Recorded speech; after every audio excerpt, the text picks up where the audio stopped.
আজকের রেসিপিটা শুধুমাত্র আমার কাজিনের জন্য।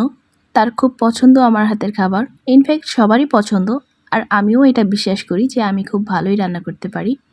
যাই হোক, আজকে বানাবো spicy chicken fry and pasta. এইভাবে চিকেন ফ্রাই করলে কিন্তু অনেকক্ষণ পর্যন্ত এটা ক্রিস্পি থাকবে। চিকেন ফ্রাই কিভাবে ক্রিস্পি থাকে এই রেসিপিটা আমি আগেও শেয়ার করেছি, চাইলে আপনারা দেখে নিতে পারেন। আমার এই রেসিপিটি ফলো করে যদি চিকেন ফ্রাই বানাতে পারেন, তাহলে প্রমিস করে বলছি, যাকে খাওয়াবেন সে আপনার ফ্যান হয়ে যাবে। বিশ্বাস না হলে বাসায় ট্রাই করে দেখতে পারেন। দেখেন কতটা লোভনীয় হয়েছে দেখতে। আসলে যতটা সুন্দর হয়েছে, খেতেও কিন্তু অনেক বেশি মজা হয়েছে। এখন আমি ছোট বোনের জন্য প্যাকিং করছি। আপনারা হয়তো ভাবছেন এত ছোট বক্সে কেন প্যাকিং করছি। সে আসলে একা, আর তার একটা বাচ্চা আছে ছোট। সে তো আর তেমন খেতে পারবে না, সেই জন্য এই বক্সেই প্যাকিং করে দিচ্ছি।